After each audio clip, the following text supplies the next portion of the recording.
नमस्कार दोस्तों, बीएसपीसीएल electrician trade के लिए एक और बेहतरीन प्रैक्टिस सेट लेकर हम आपके सामने उपस्थित है। पीछे बहुत दिनों से लगातार प्रैक्टिस सेट कराया गया है, थ्योरी भी कराया गया है। आप जाकर सब प्लेलिस्ट में जाकर सब पढ़ सकते हैं। तो चलिए प्रैक्टिस सेट की तरफ चलते हैं, जो कि अच्छा क्वेश्चन लिया गया है। ध्यान से देखिएगा। क्या है पहला क्वेश्चन कि अस्थायी चुंबक उत्तेजन और क्या कहा जाता है? मतलब permanent magnet excitation is also known as. जो परमानेंट मैग्नेट एक्साइटेशन होता है उसको क्या कहा जाता है? तो बचा परमानेंट मैग्नेट जनरेटर कहा जाता है, पीएमजी। बहुत फेमस नाम है पीएमजी का फुल फॉर्म बताइए। तो permanent magnet generator excitation, excitation, ठीक है जी। तो जो परमानेंट मैग्नेट एक्साइटेशन होता है इसको हम लोग जनरेटर कहते हैं, परमानेंट मैग्नेट जनरेटर कहते हैं। तो परमानेंट मैग्नेट जनरेटर एक्साइटेशन इसी को कहा जाता है, जो कि इसमें ऑप्शन है नहीं। परमानेंट मैग्नेट जनरेटर एक्साइटेशन इसमें ऑप्शन है नहीं है। तो एक बात और जानिए कि जो परमानेंट मैग्नेट जनरेटर होता है वह सेपरेटली एक्साइटेड होता है। Permanent magnet generator separately excitation होता है। तो सेपरेटली एक्साइटेशन इसमें दिया है, सेपरेट एक्साइटेशन, इसलिए इसका कौन सा option? C option is right answer. अच्छा जी, बाकी और देख भी सकते हैं कि शंट, सीरीज और कंपाउंड, ये तो खुद एक जनरेटर का टाइप होता है। तो एक्साइटेशन ये तीनों का तीनों सेल्फ एक्साइटेशन होता है। सेपरेट एक्साइटेशन यही होता है परमानेंट मैग्नेट जनरेटर। तो इसका कौन सा option? C option is right answer. चलिए आगे चलते हैं। जो क्वेश्चन पूछ सकता है वही क्वेश्चन हम लेकर आए हैं, जो कि बहुत इंपॉर्टेंट है। आगे क्या है कि the function of Interpol are पूछा है ना इसमें। अंतर ध्रुवों का क्या कार्य? मतलब the function of Interpol are, Interpol का कार्य क्या है? देखिए, पहले जो डीसी मशीन होती है उसमें इंटरपोल बनाई जाती है। और डीसी मशीन बोलने का मतलब कि डीसी जनरेटर भी हो सकता है, डीसी मोटर भी हो सकता है। तो जो डीसी मशीन होता है तो योक होता है, और योक पर फील्ड बाइंडिंग किया जाता है। तो जो फील्ड बाइंडिंग होगा ना, तो एक तो मेन फील्ड बाइंडिंग होगा, मेन पोल होगा। यहाँ पर मान लीजिए नॉर्थ, यहाँ साउथ, एक और मेन पोल है यहाँ पर, नॉर्थ फिर साउथ, यहाँ नॉर्थ, देखिए ना, नॉर्थ साउथ, फिर यहाँ नॉर्थ, फिर यहाँ साउथ, फोर पोल का है। तो क्या होगा ना बच्चा कि जो मेन पोल है इसके ठीक बीच में ना एक और पतला सा पोल बनाई जाती है, उसी को हम लोग कहते हैं इंटरपोल। यहाँ पर एक पतला सा छोटा सा बनाई जाती है। इंटर मतलब बीच में होता भी है ना, इंटर, इंटर मतलब दो पोलों के जो बीच में हो, उसी को इंटरपोल कहते हैं। यहाँ पर बोला भी है इंटरपोल, तो इंटरपोल। अच्छा, इसका भी पोलैरिटी होता है। जो इंटरपोल होता है इसके पास भी पोलैरिटी होती है। कैसा पोलैरिटी होता है यह भी क्वेश्चन पूछ लेता है। तो अगर यह जनरेटर हुआ, हम क्या बता रहे हैं? जनरेटर। अगर यह डीसी मशीन मतलब कि डीसी जनरेटर हुआ, तो रोटेशन की दिशा के आगे आने वाला पोल वही इंटरपोल की पोलैरिटी होती है, यानी नॉर्थ यही होगा। अगर इसके आगे रोटेशन की दिशा में अगर नॉर्थ पोल आगे मेन पोल है, तो इंटरपोल भी नॉर्थ पोल प्रदर्शित करेगा, नॉर्थ पोल पोलैरिटी होगी। अच्छा जी, अगर यही डीसी मोटर होता तो डीसी मोटर में रोटेशन की दिशा के विपरीत वाले पोल, अगर यह डीसी मोटर होता, मान लीजिए अगर यह मोटर है तो इस तरह रोटेशन करता। अच्छा जी, यह मोटर है तो एंटी क्लॉकवाइज रोटेशन करता। अच्छा, जब मोटर एंटी क्लॉकवाइज रोटेशन करता तो आगे यहाँ पर क्या है? आगे यहाँ पर साउथ है ना, तो यहाँ पर साउथ नहीं बनेगा, पीछे जो नॉर्थ है वो नॉर्थ बनेगा। मतलब अगर उसी दिशा में घूमे, जनरेटर इस दिशा में है, अगर मोटर भी इसी दिशा में चल रही है, तो फिर साउथ यहाँ पर होगा। माने ये हम कहना चाहते हैं कि अगर डीसी मोटर है तो रोटेशन के दिशा में जो मेन पोल होगा उसके ऑपोजिट डायरेक्शन इंटरपोल दर्शाएगा। अच्छा जी, जो पोलैरिटी होगी इंटरपोल की। और अगर जनरेटर है तो जनरेटर में रोटेशन के दिशा में जो आगे मेन पोल है वही सेम पोलैरिटी इंटरपोल की पोलैरिटी होगी। मोटर में विपरीत पोलैरिटी होती है और जनरेटर में सेम आगे वाला पोलैरिटी होता है इंटरपोल का। अच्छा, इसका काम क्या होता है? तो इंटरपोल का जो काम होता है ना, रिएक्टेंस एक वोल्टेज कम्यूटेशन प्रॉब्लम होता है उसको सुधारता है, और तो और आर्मेचर रिएक्शन को भी सही करता है। आर्मेचर रिएक्शन में कौन सा? तो क्रॉस मैग्नेटाइज एक आर्मेचर रिएक्शन आता है। क्रॉस मैग्नेटाइज आर्मेचर रिएक्शन को इंटरपोल समाप्त करता है और रिलक्टेंस वोल्टेज को भी समाप्त करता है। जो इंटरपोल में बाइंडिंग होगी तो यह किसके साथ सीरीज में जुड़ता है? तो आर्मेचर के साथ। जो आर्मेचर बाइंडिंग होगी इसी के साथ सीरीज में ये जुड़ता है, इसी के साथ सीरीज में जुड़ता है। तो आर्मेचर के साथ सीरीज में इंटरपोल जुड़ता है। अच्छा जी, यहाँ पर the function of Interpol, Interpol का फंक्शन पूछा है, तब दिया है नॉलिफाई मतलब न्यूट्रलाइज करेगा रिएक्टेंस वोल्टेज, सही बोला है। रिएक्टेंस वोल्टेज को न्यूट्रलाइज करता है। रिएक्टेंस वोल्टेज से ही कम्यूटेशन स्पार्क आ जाता है,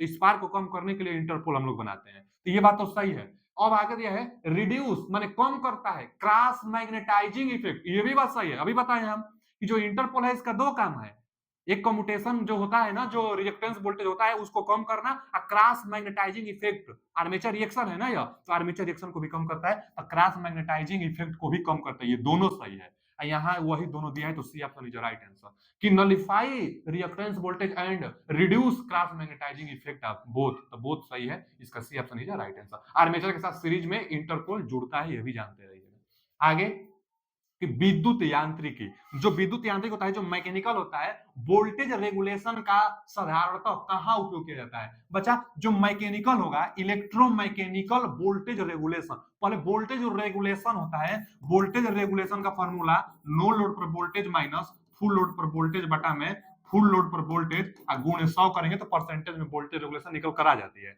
वोल्टेज रेगुलेशन माने नो लोड पर और फुल लोड पर कितना वोल्टेज का फ्लक्चुएशन हुआ, वही परसेंटेज में निकल कर आता है वोल्टेज रेगुलेशन। वोल्टेज रेगुलेशन जितना कम रहेगा उतना अच्छा रहेगा। अच्छा, वोल्टेज रेगुलेशन का मान निगेटिव में लीडिंग पावर फैक्टर पर आता है, वोल्टेज रेगुलेशन का मान पॉजिटिव में लीडिंग पर भी आ सकता है और लैगिंग पर हमेशा पॉजिटिव आता है, लैगिंग पर हमेशा पॉजिटिव वोल्टेज रेगुलेशन निकल कर आता है। अच्छा जी, जो वोल्टेज रेगुलेशन होगा यहां दिया है इलेक्ट्रोमैकेनिकल, मैकेनिकल मतलब यांत्रिक होता है ना, रोटेशन होता है ना मैकेनिकल मतलब, तो इसका प्रयोग आप कहां करेंगे तब दिया है पहले यहाँ आल ऑप्शन एक दिया है, एक रिएक्टर, तो रिएक्टर तो स्थिर होता है, इसमें मैकेनिकली दिया है, तो ये होगा नहीं। ट्रांसफार्मर भी इलेक्ट्रोस्टैटिक डिवाइस है, तो इसमें भी नहीं होगा। जनरेटर एक रोटेशन डिवाइस है, इसलिए ए ऑप्शन इज राइट आंसर, क्योंकि रोटेटिंग डिवाइस में ही मैकेनिकल वोल्टेज रेगुलेशन आप प्रयोग कर पाएंगे, तो मैकेनिकल वोल्टेज रेगुलेशन आप प्रयोग कर पाएंगे रोटेशन वाले डिवाइस पर, जो कि जनरेटर यहाँ पर दिया है, एक ही option, A option is right answer. चलिए आगे चलते हैं। अगला क्वेश्चन है ना कि निम्नलिखित में से किस डीसी मोटर के लिए उल्लेखित अनुप्रयोग विशेषता, उस मोटर का विशेष अनुप्रयोग है, जो नीचे दिया गया है उसी के लिए अनुप्रयोग है, कौन सा सही है? तो बच्चा शंट मोटर बता रहा है इलेक्ट्रिक ट्रेन में, नहीं इलेक्ट्रिक ट्रेन में डीसी मोटर का प्रयोग किया जाता है, क्योंकि स्टार्टिंग टार्क की ज्यादा जरूरत होती है, इंडक्शन मोटर का प्रयोग किया जाता है। तो यहां पर इलेक्ट्रिक ट्रेन में बोला है शंट मोटर, गलत बोला है। शंट मोटर लगभग कांस्टेंट स्पीड से चलता है। फिर आगे सीरीज मोटर मशीन टूल्स में, नहीं मशीन टूल्स में इंडक्शन मोटर का प्रयोग किया जाता है, तो मशीन टूल्स में सीरीज मोटर दे दिया, गलत दे दिया। सीरीज मोटर इलेक्ट्रिक ट्रेन जो ट्रैक्शन व्यवस्था होती है उसमें भले हो जाता है। और आगे दिया है सीरीज मोटर बेल्ट ड्राइव, जो बेल्ट ड्राइव होती है, जो बेल्ट से चलने वाली मोटरें होती है, उसमें बता रहा है कि सीरीज मोटर का प्रयोग किया जाता है, ये भी गलत, इसमें भी इंडक्शन मोटर का प्रयोग किया जाता है, इसमें भी इंडक्शन, बेल्ट ड्राइव में भी इंडक्शन मोटर का प्रयोग किया जाता है, स्क्वायरल केज मशीन टूल में प्रयोग किया जाता है, तो दोनों में इंडक्शन मोटर, तो ये भी गलत है। सीरीज मोटर में स्टार्टिंग टॉर्क बहुत ज्यादा होता है, हम लोग जानते हैं, और सीरीज मोटर को नो रोड पर चलाते भी नहीं है, ये भी हम लोग जानते हैं। अच्छा जी, आगे कंपाउंड मोटर का प्रयोग फ्लाई व्हील ड्राइव में करेंगे, तो ये सही है। जो फ्लाई व्हील जो जो व्हील होता है ना चक्की टाइप का, तो फ्लाई व्हील ड्राइव में प्रयोग कंपाउंड मोटर, तो ये सही है। क्यों? क्योंकि जो कंपाउंड मोटर होता है, लोड इधर उधर अगर वेरिएशन भी हो रही है तो सहन कर कर लगभग कांस्टेंट स्पीड से रोटेट कराता है, तो यही चाहिए कि जो फ्लाई व्हील टाइप का ड्राइव होता है, फ्लाई व्हील टाइप का जो भी रोटेशन पार्ट होगा, उसको लोड भी पड़े, कभी लोड ज्यादा होगा कभी लोड कम भी होगा, तो लगभग एक समान गति से चलती रहे, तो वही है कंपाउंड मोटर। तो कंपाउंड मोटर इसका सही जवाब होगा, जो कि फ्लाई व्हील में प्रयोग किया जाएगा, D option is right answer. अगला क्वेश्चन क्या है बच्चा?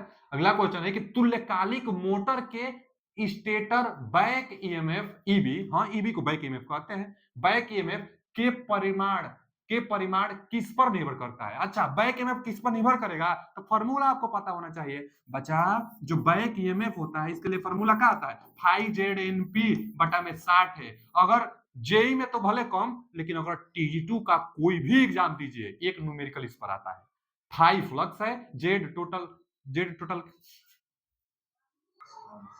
कोई भी एग्जाम देगा ना, एक न्यूमेरिकल जरूर आता है इस पर, तो बहुत जरूरी है। जे में भले नहीं रहेगा, लेकिन टीजी2 में एकदम निश्चित रूप से रहता है। तो ईवी बराबर फाई जेड एनपी बटा में 60 है। फाई क्या है? फ्लक्स है, जेड कंडक्टर की संख्या है, एन स्पीड, पी पोल, और 60 ए क्या है? पैरेलल पाथों की संख्या। अगर लैप बाइंडिंग होती है तो ए बराबर पी होता है, अगर वेव बाइंडिंग होता है तो ए का मान 2 होता है। अच्छा जी, जो बैक ईएमएफ है किस पर निर्भर कर रहा है? फ्लक्स पर निर्भर कर रहा है, पोल पर निर्भर कर रहा है, स्पीड पर, कंडक्टर की संख्या पर। इसी में से देखा जाए डीसी एक्साइटेशन पर गलत है। अच्छा, load on the motor, motor के लोड पर, तो लोड पर भी निर्भर नहीं है। Both speed and rotor flux, speed and rotor flux दोनों पर, ये तो सही है, C option is right answer. आगे none of the these, none of these नहीं होगा। तो क्या ऑप्शन होगा? ईबी बराबर फाई और एन पर दोनों पर निर्भर करता है। एक बात और जान लीजिए कि जो बैक ईएमएफ होता है, अगर कोई मोटर है उसकी मैकेनिकल इफिशियंसी आप मैक्सिमम चाहते हैं, तो जो बैक ईएमएफ होता है ईबी, यह सप्लाई वोल्टेज का आधा जब हो जाएगा तो उस समय मैकेनिकल इफिशियंसी मैक्सिमम होगा।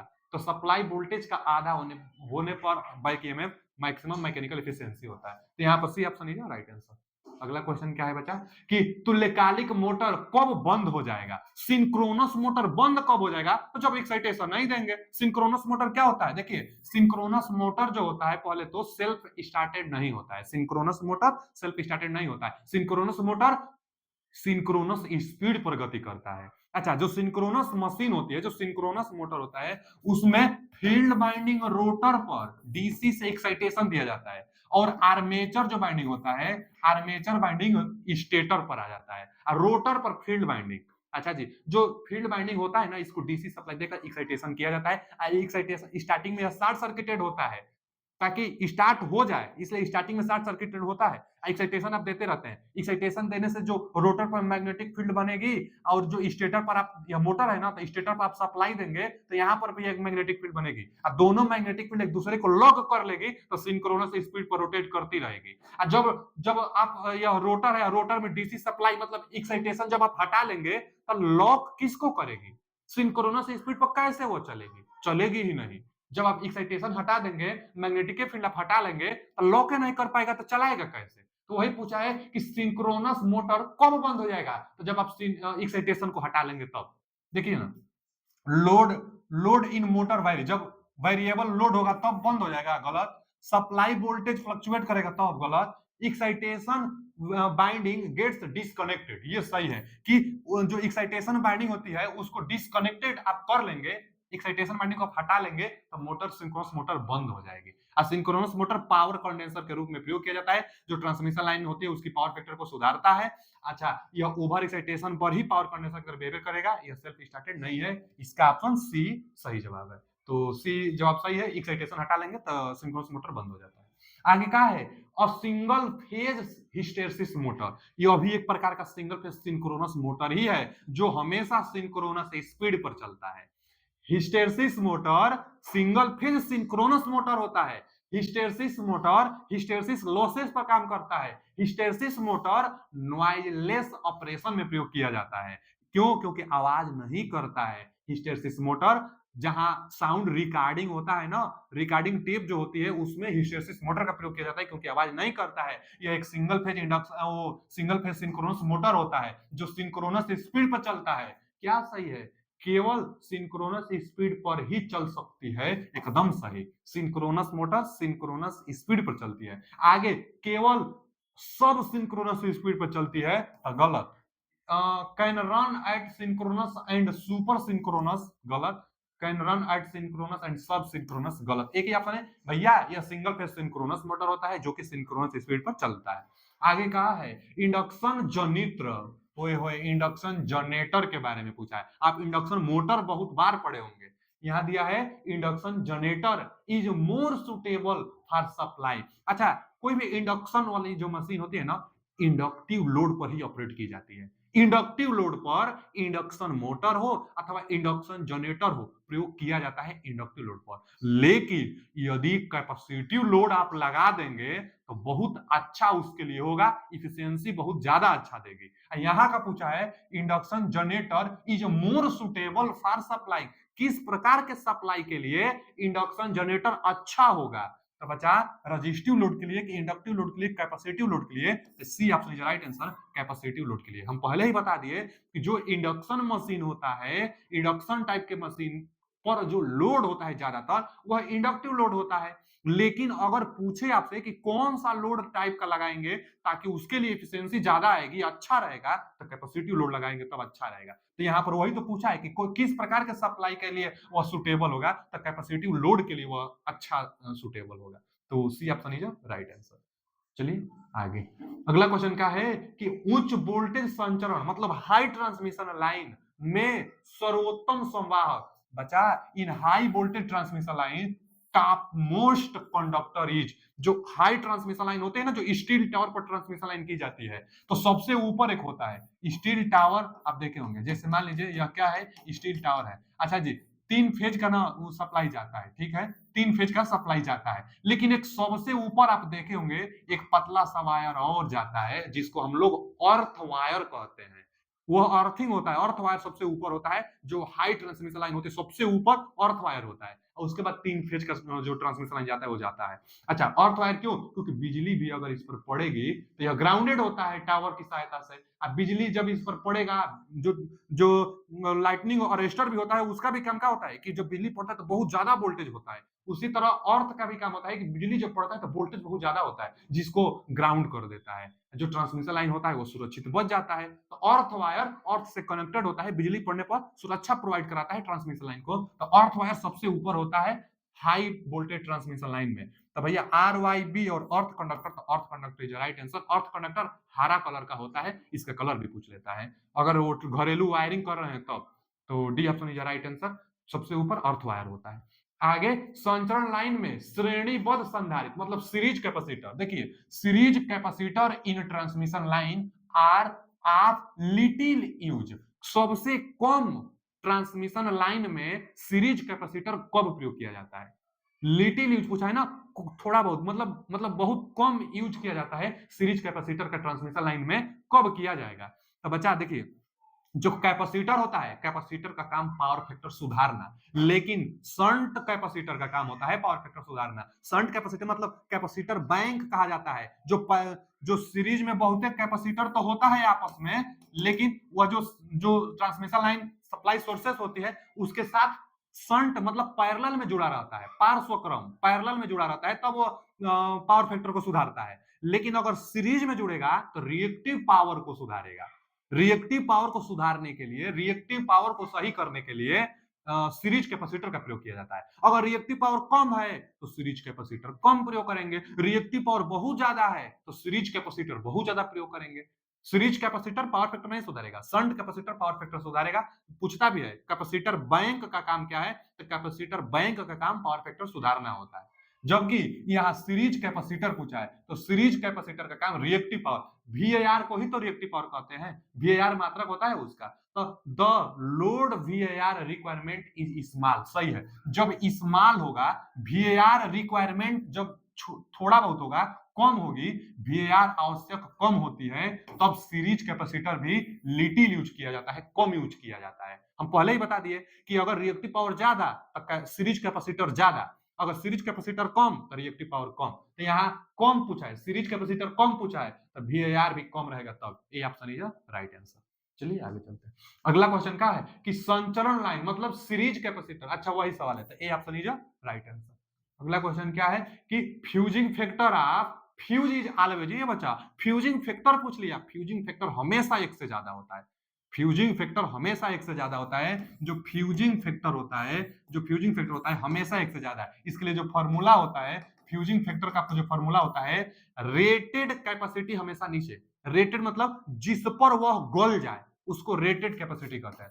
रेटेड कैपेसिटी हमेशा नीचे रखा जाता है, रेटेड कैपेसिटी। यहाँ पर जब वह स्टार्ट हुई, इनिशियल करंट मतलब जिस पर जो फ्यूजिंग फैक्टर होता है, फ्यूज के लिए फ्यूजिंग फैक्टर आता है, तो फ्यूज में जो धातु होती है जब गलना स्टार्ट हो, जिस करंट पर गलना स्टार्ट हो उसको ऊपर रखते हैं। गलना नहीं, रेटेड करंट ऊपर आता है, तभी तो एक से ज्यादा आता है। रेटेड करंट ऊपर आता है, रेटेड करंट ऊपर आता है, रेटेड करंट ऊपर, और जिस पर ना वो गलना स्टार्ट होता है फ्यूज का जो रेटेड करंट बटा में वो मिनिमम फ्यूजिंग करंट होता है, minimum fusing current.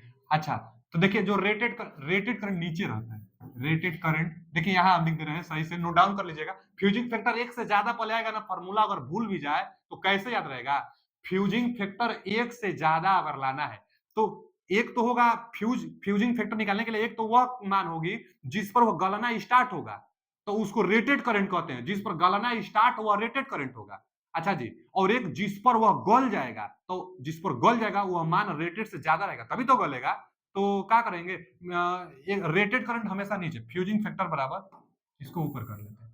Fusing factor बराबर फ्यूजिंग, देखिए एक न्यूमेरिकल इस पर एक बार आया था, इसलिए फॉर्मूला जरूरी है। ध्यान देना, भूल भी जाता है। तो रेटेड करंट जिस पर गलना स्टार्ट होगा, तो जिस पर स्टार्ट होगा वह नीचे रहेगा। Rated R R T E D rated rated current rated rated current rated current fusing element का जिस पर गलना स्टार्ट होगा। अच्छा जी, और यहाँ पर क्या होगा, तो वह न्यूनतम करंट, वह मिनिमम करंट जिस पर वह क्या होता है, जो एलिमेंट होता है वह गल जाए।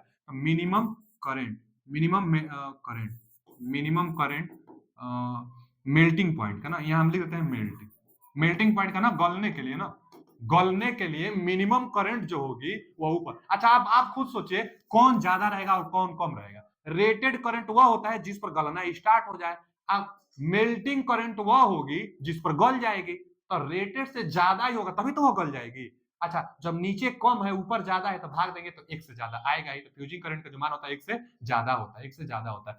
मोर देन वन, ये ऑप्शन लीजिए राइट आंसर। थोड़ा सा देख लीजिएगा, एक न्यूमेरिकल इस पर बनता है, न्यूमेरिकल आया था। फ्यूजिंग फैक्टर एक से ज्यादा होता है, ये ऑप्शन लीजिए राइट आंसर। अगला क्वेश्चन क्या है, फ्यूज हमेशा सीरीज में लगाई जाती है, वो भी फेज के।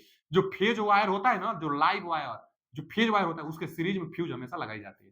अच्छा जी, interlocking is not possible in which type of fuse.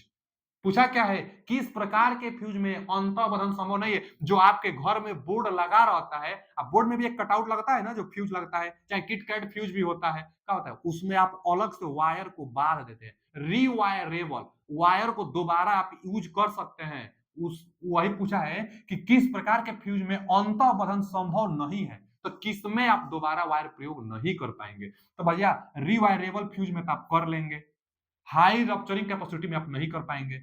Aerial fuse में भी आप कर लेंगे, घरों में लगता है ये सब। किटकैट फ्यूज भी आप कर लेंगे, घरों में लगता है, वायर आप चेंज कर लेते हैं ना, फ्यूज गल जाता है तो वायर इन तीनों में आप कर लेंगे। आप पूछा क्या है बच्चा कि किसमें अंतःबंधन संभव नहीं है, तो हाई रप्चरिंग जो एचआरसी फ्यूज होता है, हाई रप्चरिंग कैपेसिटी फ्यूज होता है, एचआरसी जो फ्यूज होता है, इसमें आप वायर नहीं बांध पाएंगे। यह ऐसा होता है जिसकी रेटिंग एमवीए में होता है, हाई अमाउंट में करंट के लिए इसका प्रयोग किया जाता है, और यह 1.5 गुना तक अधिक करंट भी आएगी, तो कुछ समय के लिए 2 सेकंड तक सहन भी कर लेता है, तो कुछ समय के लिए सहन भी कर लेता है। हाई रप्चरिंग कैपेसिटी इसकी रेटिंग एमवीए में होती है। अगला क्वेश्चन क्या है कि औद्योगिक प्रयोग में विद्युत हीटिंग होते हैं। विद्युत हीटिंग, डाइलेक्ट्रिक हीटिंग, बचाओ, अगर इलेक्ट्रिकली मेथड से आपको हीटिंग उत्पन्न करना है, चाहे कितना भी हीटिंग, हाई हीटिंग, बहुत ज्यादा हीट उत्पन्न करना है, तो डाई इलेक्ट्रिक हीटिंग बहुत ज्यादा प्रयोग की जाती है। इलेक्ट्रिक में आप हीटिंग आप करेंगे तो डाइलेक्ट्रिक हीटिंग सही जवाब होगा, डाइलेक्ट्रिक हीटिंग सही जवाब होगा। अच्छा जी, लेकिन इंडस्ट्री में भी यूज करने को लेकर बोल दिया है, तो इंडस्ट्री में ना पावर फ्रीक्वेंसी का भी प्रयोग किया जाता है। आप सुने होंगे कि फेराइट कोर का प्रयोग हाई फ्रीक्वेंसी में किया जाता है, तो बहुत ज्यादा फ्रीक्वेंसी रहेगी तो फेराइट कोर का प्रयोग करेंगे, तो पावर फ्रीक्वेंसी से भी हीटिंग उत्पन्न होगी। तो इंडस्ट्री की बात कर दिया है, तब केवल इलेक्ट्रिक हीटिंग की बात करता तो डाइलेक्ट्रिक हीटिंग यहाँ लगा देते, लेकिन इंडस्ट्री जोड़ दिया है तो पावर फ्रीक्वेंसी इसी में दिया है, तो ए ऑप्शन इज राइट आंसर। बाकी और तो कहीं दिया नहीं, एक एक सब दिया है, डाइलेक्ट्रिक हीटिंग भी कहिए, पावर फ्रीक्वेंसी भी कहिए, क्योंकि इंडस्ट्री में भी इलेक्ट्रिक हीटिंग की बात कर दी है, तो ए ऑप्शन इज राइट आंसर। अगला क्वेश्चन क्या है कि एक लोड 10.45 के लोड फैक्टर पर प्रतिदिन 600 किलोवाट के लोड की खपत करता है। अच्छा जी, लोड फैक्टर इतना दिया है और प्रतिदिन लोड की खपत दिया है 600 किलोवाट। अच्छा जी, किलोवाट में अधिकतम मांग कितनी होगी, मैक्सिमम डिमांड पूछा है, लोड फैक्टर आपको दिया है, फॉर्मूला हम बताए थे ना, कितना सेट करा दिया है, बहुत बार यह फॉर्मूला भी आया है, आप जरूर याद कर लीजिएगा कि लोड जो फैक्टर होता है, लोड फैक्टर क्या होता है, एवरेज लोड बटा में, एवरेज लोड बटा में मैक्सिमम डिमांड, बटा में मैक्सिमम डिमांड। कई बार यह फॉर्मूला आ चुका है, कई बार एवरेज लोड पूछ लेता है, तो एवरेज लोड निकालने के लिए मैक्सिमम डिमांड का लोड फैक्टर में गुना करते हैं। यहाँ मैक्सिमम डिमांड आपसे पूछा है ना, किलोवाट में अधिकतम मांग कितनी होगी, मैक्सिमम डिमांड आपसे पूछा है, मैक्सिमम डिमांड आपसे पूछा है, एवरेज लोड बटा में लोड फैक्टर कर देंगे तो मैक्सिमम डिमांड निकल जाएगा। तो एवरेज लोड कहाँ दिया है, देखिए दिया है कि प्रतिदिन, एक दिन के लिए दिया है, प्रतिदिन 600 किलोवाट के लोड की खपत करता है, यह एनर्जी दिया है, आपको चाहिए एवरेज मान। तो एक दिन का एनर्जी 600 किलोवाट घंटा दिया है, तो एवरेज एक दिन का कैसे आप निकालेंगे, टोटल एनर्जी बटा में टोटल टाइम, एवरेज कैसे निकलता है? कुल योग बटा में कुल समय।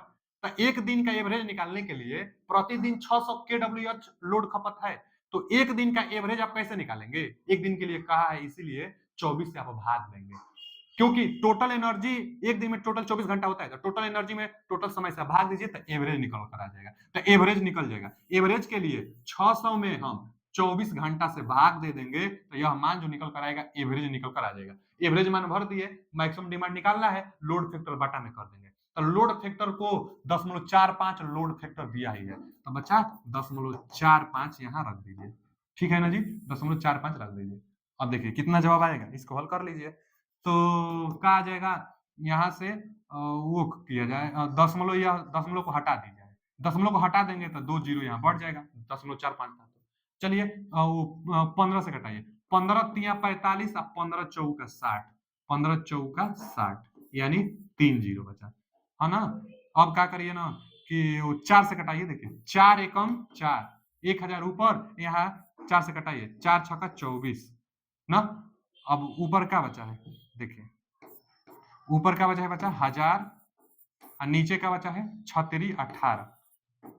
अब दीजिए 18 पाँचे 90, 5 बार 90 गया है तो 10 बचा है, यानी फिर 100, तो फिर 18 पाँचे 90। अब तो भाग जाएगा नहीं दशमलव, फिर यही माने 55.55 आता रहेगा, 55.55 किलोवाट आएगा। कौन सा option? C option is right answer. Kilowatt में ही आएगा, क्योंकि यहाँ किलोवाट घंटा था, किलोवाट घंटा या 600 किलोवाट घंटा था, और 24 घंटा से हम भागते घंटा घंटा कट कर किलोवाट में ही तो बचा, तो सही जवाब है किलोवाट में ही आया है। तो C option is right answer. आज के लिए इतना ही। पीडीएफ पाने के लिए लिंक लगा हुआ है, ज्वाइन हो जाइए, और आप जो भी कुछ पढ़ना चाहते हैं चैनल पर अपलोड किया गया है, प्लेलिस्ट में जाकर आप सब कुछ पढ़ सकते हैं। मिलते हैं अगले वीडियो में, थैंक यू।